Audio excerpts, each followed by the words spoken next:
코스프로 C++ 1급 자격증에 대한 소개와 시험에 대비한 안내사항들을 알려드리도록 하겠습니다. 코스프로라는 말은 프로페셔널 코딩 스페셜리스트라는 말을 줄여서 붙인 말이고요. 이 자격증 시험은 높은 수준의 프로그래밍 능력을 요구합니다. 현재까지는 C++, C, Java, Python 4가지 언어에 대한 자격증을 취득하실 수 있습니다. CBT 방식의 시험이고요. CBT 방식은 말 그대로 컴퓨터 앞에서 직접 화면에서 문제를 보면서 코딩을 하시고 직접 화면에서 코딩된 결과를 제출하시는 방식입니다. 이런 방식이기 때문에 시험 종료 후에 바로 결과를 확인하실 수가 있어요. 정기 시험이기 때문에 사이트에 접속하셔서 날짜와 시간, 장소 등을 확인하시고 적정한 날짜에 신청을 하셔서 시험을 보러 가시면 되겠습니다. 코스프로 자격증은 1급 자격증, 2급, 3급 자격증이 있습니다.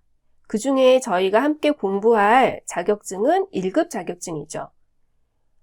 1급은 총 90분의 시간이 주어집니다. 90분의 시간 중에 총 10문항의 문제를 푸셔야 되는 거고요. 1000점 만점 기준으로 600점 이상을 취득하시면 자격증을 취득하실 수가 있습니다. 10개 문항 중에는요, 완성 문제 3개, 부분 문제 7개가 있습니다. 자유롭게 전체 문제를 코딩하시는 것이 완성 문제입니다. 부분 문제 같은 경우에는요, 빈칸 채우기 문제가 있고요. 틀린 부분을 찾아서 틀린 부분을 고쳐서 완성시키는 그런 문제가 되겠습니다. 개발자 채용 시 출제되는 문제와 유사한 수준의 문제가 출제되는데요. 요즘 기업체에서 프로그래머나 직원을 채용하기 위해서 코딩 테스트를 많이 시행하고 있습니다. 각 기업별로 난이도는 조금씩 다르지만 상당히 어려운 편입니다.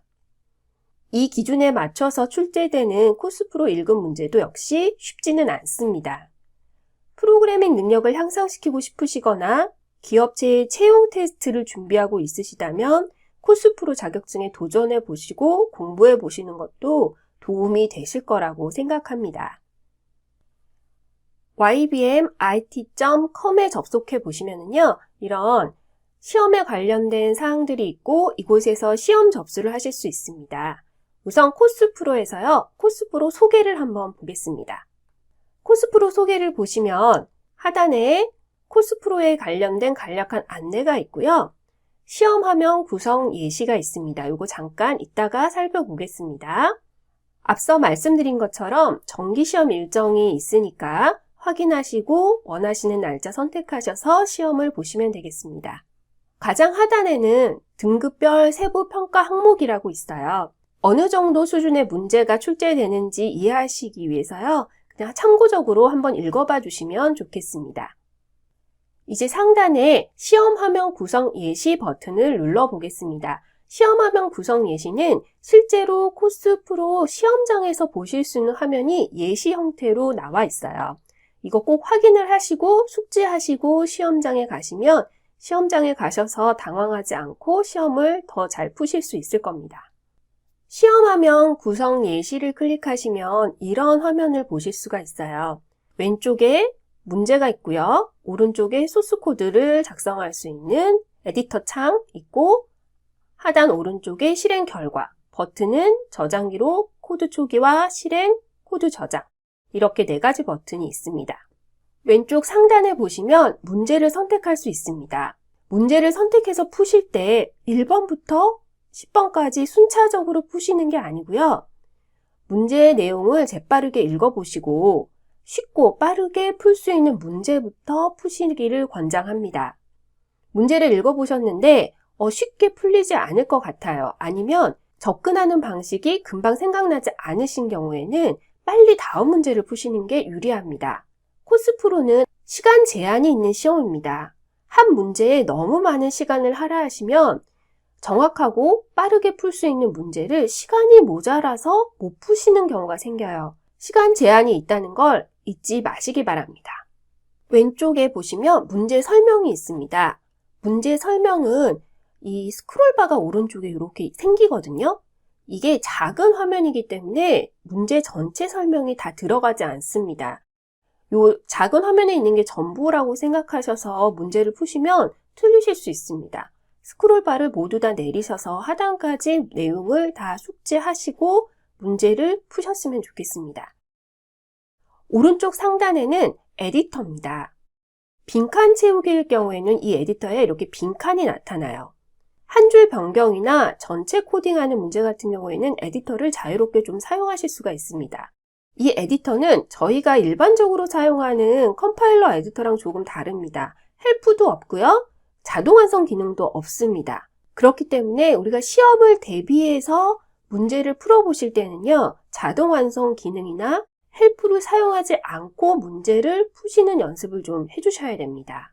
에디터에서 모든 코드를 완성하시고 나면 이 실행 버튼을 누르시게 될 거예요. 이 실행 버튼은 작성된 코드를 제출하는 것이 아니고요. 작성된 이 에디터에 작성된 코드를 한번 테스트로 실행해 보는 거예요. 컴파일 에러가 없는지 또는 입력값에 대한 출력값이 정확한지를 보실 수가 있습니다. 이 실행 버튼을 누르고 나시면은요, 오른쪽 하단 실행 결과 창에 해당 결과가 표시됩니다. 컴파일 에러가 있다면 컴파일 에러도 표시해 두고요. 런타임에 발생한 에러도 어느 정도 일부 표시를 해줍니다. 그리고 입력값에 따른 출력 결과도 여기 하단에 표시가 되는 거죠. 실행 버튼을 눌러서 이런 여러 가지 사항들을 확인하시고 에디터에서 조금 소스들을 고치실 수가 있는 거죠. 문제 푸는 작업을 완료하셨으면요, 코드 저장을 누르셔야 됩니다. 코드 저장은 가장 마지막에 코드 저장 버튼 눌렀을 상태의 코드가 최종 채점 대상의 코드가 됩니다. 그렇기 때문에 코드 저장을 꼭 눌러주셔야 돼요. 저장 기록은 보시는 것처럼 문제별로 저장한 코드를 확인하는 버튼이고요. 코드 초기화라고 여기 있죠. 오른쪽에 있는 두 번째 버튼 코드 초기화는 문제가 출제됐던 초기 상태로 돌려줍니다. 시간이 넉넉하시다면 이 코드 초기화 버튼을 활용하실 수도 있겠지만 아까 말씀드린 것처럼 시간 제한이 있는 시험이니까 코드 초기화 버튼은 시간을 잘 확인하시고 사용을 하셨으면 좋겠어요. 이렇게 모든 문제를 다 푸셔서 코드 저장을 하시고 제출을 하시게 되면요, 결과 화면을 바로 보실 수가 있습니다. 결과 화면은 이렇게 총 몇 점, 디버깅 능력, 설계 능력, 코드 이해 능력 이렇게 세 가지 분야로 나누어서 점수가 보여줍니다. 문제 1번이 몇 점이고, 문제 2번이 몇 점이고, 문제 3번이 맞았고, 문제 4번이 틀렸고 이런 형태로 결과를 보여주지 않아요. 문제는 다 푸셨는데 어떤 문제가 틀렸는지 맞았는지 확인할 방법이 조금 모호합니다. 이 결과는 시험 보신 다음에만 확인하실 수 있는 게 아니고요. YBM 사이트에서 마이 페이지 가시면 코스프로 성적을 다시 확인하실 수도 있고요. 자격증 발급도 신청하실 수가 있습니다. 다시 ybmit.com 사이트로 들어왔습니다. 코스프로에서 이번엔 소개를 아까 들여다봤다면 두 번째에 있는 샘플 문제 들여가 보겠습니다. 샘플 문제는 현재 C, C++, 자바, 파이썬 1급 각각 4가지 언어 모두 제공이 되고 있고요.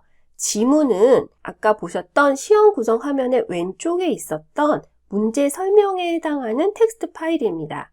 문제 파일은 오른쪽 상단의 맨 처음에 나타나는 소스 코드 파일이에요. 정답 파일은 이 문제를 풀었을 때에 권장하는 정답 소스 코드 파일이 되겠습니다. 세 가지 모든 파일을 다 다운받으셔서 샘플 문제를 풀어보셔야 됩니다. 샘플 문제를 분석한 파일을 제공해 드릴 거예요. 우선 이 파일은 차시 1차부터 6차까지 구분되어 있고요. 각 문제 번호 있습니다. 문제 제목 간략하게 적어놨고요. 난이도 부분이 있어요. 제가 생각하기에 조금 쉬운 것 같아요 라고 생각된 거는 낮은 난이도를 줬고요. 조금 어렵다 싶은 건 점수가 높은 난이도를 준 겁니다. 어떤 분들은 제가 쉽다고 했는데 어렵다고 느끼실 수도 있고요. 제가 어렵다고 했는데 굉장히 쉽게 느껴지실 수도 있어요. 이 난이도 부분은 조금 참고만 해주시면 좋겠습니다.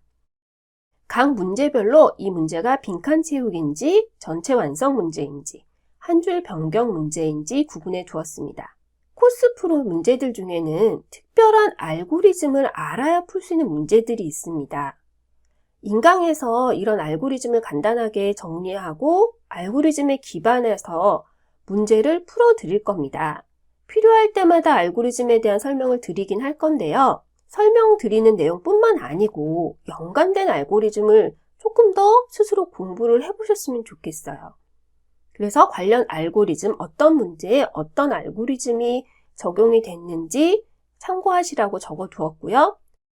또 유사 문제 같은 경우에는 전체 문제를 푸시다 보면 한 3차 시쯤 갔을 때 이거 되게 비슷하게 푸는 문제가 앞차 시에서 나왔었는데 라고 생각이 드시는 문제들이 왕왕 나올 겁니다. 그럴 때 그 해당 문제의 정답 파일을 얼른 보시는 게 아니고 유사한 문제를 찾아서 맞아, 이렇게 풀었었지 라고 참고하시라고 유사 문제 번호들을 적어 놓았습니다. 문제 내용 간략하게 정리해 놓았습니다. 이 PDF 파일은 제공을 해드릴 거고요. 전체 문제를 풀어보신 후에 어떤 유형의 문제들이 나왔었는지 정리하시거나 이제 리뷰를 하실 때 사용하시면 좋을 것 같습니다. 코스프로 1급 샘플 문제 모두 받아보시길 권장합니다. 코스프로에서 이제 체험하기 가보겠습니다. 체험하기 가시면 하단에 코스프로 1급 C++ 체험하기 버튼이 있어요. 이 버튼 눌러보면 프로그래머스 사이트로 이동을 하게 되고요. 제가 지금 스택으로 큐 구현하는 걸 제가 시연을 해놨기 때문에 이게 이렇게 색깔이 뜨는 거고 처음에 접속하셨을 때는 다 미완료 상태로 뜨실 거예요. 스택으로 큐 구현하기 들어가 보겠습니다. 스택으로 큐 구현 선택하시면 이렇게 왼쪽 화면에 문제 설명이 있습니다. 시험 구성 예시와 굉장히 유사한 화면이 되는 거죠. 오른쪽은 에디터가 있고요. 하단에 실행 결과. 조금 다른 건 버튼이 조금 다릅니다.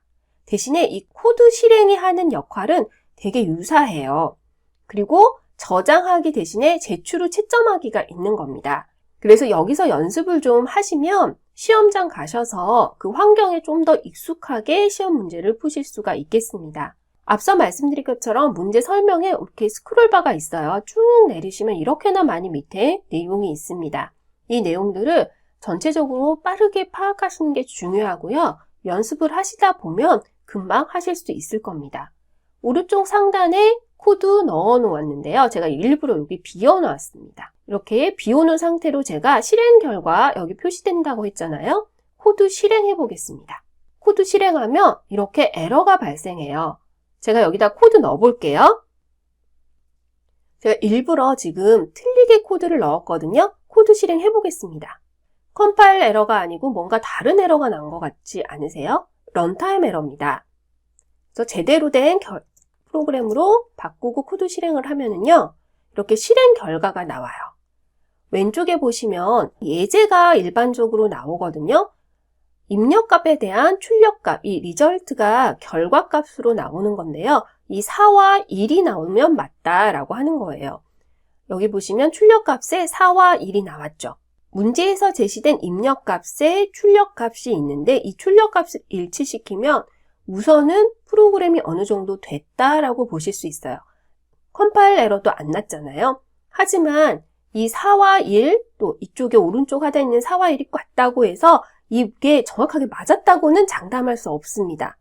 왜냐하면 두 가지 입력값밖에 없잖아요. 혹시 다른 입력값이 들어왔을 때는 문제에서 의도한 출력값과 작성하신 출력값이 다를 수가 있어요. 그럴 경우에는 채점 과정에서 틀렸다고 할 겁니다. 그렇기 때문에 이 실행 결과만 너무 믿지 마시고 문제를 정확하게 읽고 해당 문제의 내용을 정확하게 코드에 반영하시는 게 중요합니다. 문제 풀이 및 시험 대비 주의사항에 대해서 잠깐 안내를 해드리겠습니다. 앞서 잠깐 말씀드렸지만 알고리즘 학습이 필요한 시험입니다. 1급은 특히 그렇습니다. 그리고 현재 샘플 문제에서 제공한 거 이외에도 향후 더 많은 알고리즘이 적용될 가능성이 있습니다. 그렇기 때문에 앞으로 제가 설명드릴 알고리즘 뿐만 아니고 조금 더 알고리즘에 대해서 스스로 혼자 공부하셨으면 좋겠습니다.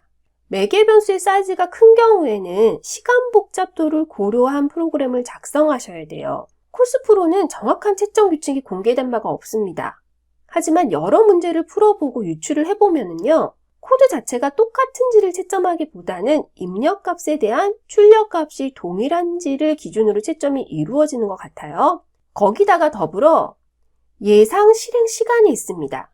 어떤 입력값이 들어갔을 때 어느 정도의 수행 시간이 걸릴 거라는 예상 실행 시간이 있는 거죠.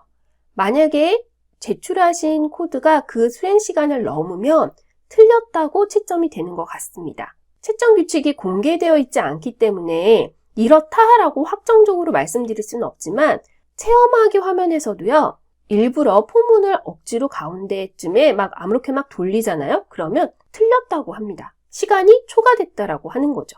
그런 거를 봤을 때는 이 코스프로에서도 역시 시간이 많이 걸렸을 때는 틀렸다고 판단할 것이다 라고 예상을 하는 겁니다. 그렇기 때문에 매개 변수 사이즈가 큰 경우에는 시간 복잡도를 조금 생각해 주셔야 되는 거고요. 이렇게 시간 복잡도를 생각해야 되는 경우에는 대부분 알고리즘 관련된 문제가 많습니다. 문제를 푸실 때 단순하게 출력값만 맞추시는 게 아니고 조금 더 빠르고 효율적이고 더 정확한 프로그램이 되도록 고민을 좀 하셔야 됩니다. 인강에서 샘플 문제, 문제 코드, 정답 코드, 추가 제한 코드를 제공해 드릴 거고요. 아까 보셨던 샘플 화면 있었잖아요. 시험 보시기 전에는요, 이 추가 샘플 문제가 올라와 있지 않은지 꼭 확인하셔야 됩니다. 현재까지는 6차시까지 올라와 있지만 이 현재 올라와 있는 문제를 싹 빼고 새로운 6차시 문제가 올라올 수도 있거든요. 그러면 그 새로운 올라온 6차시 문제를 빠르게 풀어보시고 시험을 보시러 가는 게 훨씬 유리하겠죠. 그리고 시험 화면이 변경되지 않았는지도 확인하셔야 됩니다. 현재 보여드린 체험하기나 시험 화면 구성 예 같은 거를 다시 한번 확인해 보는 거죠. 사이트가 개편이 됐다거나 다른 사정으로 화면 구성이 조금 달라질 수도 있어요. 물론 크게 달라지진 않겠지만 알고 있던 화면과 전혀 다른 화면이면 당황하실 수 있잖아요. 시험 화면 변경됐는지 꼭 확인하시기 바랍니다. 앞서도 문제 선택하실 때 1번부터 10번까지 순차적으로 푸는 게 아니고 선택하셔서 푸십시오 라고 말씀드렸었잖아요. 주어진 시간을 확인하면서 난이도가 쉽고 전체 코딩이 아닌 문제부터 작성을 하시는 게 유리합니다. 전체 코딩이라고 항상 어려운 건 아니지만 전체 코딩이 대체적으로 조금 어렵습니다. 문제를 빠르게 읽고 시간이 좀 오래 걸릴 것 같은 문제는 재빠르게 패스를 하시는 지혜가 필요하겠죠. 문제를 막 빠르게 풀었더니 6문제를 모두 푸셨어요. 아, 이제 합격하겠구나 라고 생각하시면 안 됩니다. 왜냐하면 각 문제별로 배점이 다를 수가 있습니다.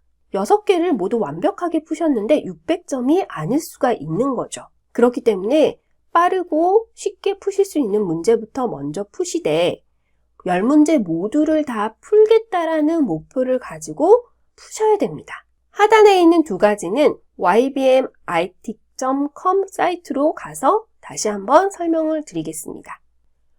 ybmit 사이트에 오시면 시험 접수, 여기서 시험 접수하실 수가 있고요. 하단에 수험자 가이드 있습니다. 클릭해 보겠습니다. 코스 프로 선택하시고 시험 순서가 나와 있어요. 고사장 도착 15분 전이라고 되어 있지만 충분한 시간 여유를 가지고 출발하셔야 됩니다. 고사장에 도착하시면 응시자 명단, 신분 확인하시고 좌석 배치를 받으실 거예요. 그리고 시험 모듈이 실행되어 있는 상태에 컴퓨터를 배정 받으실 겁니다. 시험 모듈이 잘 올라와 있는 컴퓨터인지 확인하신 다음에 응시자 정보를 입력하셔야 됩니다. 응시자 정보는요, 시험 접수를 하신 아이디와 패스워드입니다. 가시기 전날 한번 시험 접수했던 아이디와 패스워드를 확인해 보세요. 그리고 좀 적어 가시거나 정확하게 기억을 하고 가셨으면 좋겠습니다. 응시자 정보를 입력하고 디렉션이 나옵니다. 시험은 이 디렉션부터 시작되는 게 아니에요. 우리에게 주어진 90분은 이 디렉션 다음부터 90분입니다. 그렇기 때문에 이 디렉션을 잘 읽어보셨으면 좋겠습니다. 이 디렉션은 시험 화면에 대한 얘기라던가 시험 내용에 관련된 얘기예요. 안내죠. 충분히 읽어보시면 조금 더 여유 있게 시험을 시작하실 수가 있고요. 이 디렉션이 다 끝나고 첫 번째 문제가 화면에 올라올 때부터 90분이 시작되는 거예요. 디렉션을 정확하게 천천히 읽어보셔도 되겠습니다. 하단에 쭉 내려가겠습니다. 준비사항에 규정신분증 지참이라고 되어 있습니다. 구분에 따라서 대학생, 일반인, 초등학생 각각에 따라서 규정신분증이 있습니다. 이 규정신분증이 뭔지를 정확하게 확인하시고 해당 규정신분증을 가지고 가셔야 돼요. 보시면 인정되지 않는 신분증 나와요. 이 인정되지 않는 신분증을 가지고 오신 분들이 꽤 많은가 봐요. 학생증, 대학원생의 학생증은 규정신분증이 아닙니다. 유효기간이 지난 신분증 안 됩니다. 예를 들면 기간이 만료된 여권, 이거 유효기간 지난 거잖아요. 신분증으로 인정되지 않습니다. 대학생분들이 의외로 학생증을 많이 가져오시나 봐요. 여기 한번 더 적혀 있죠.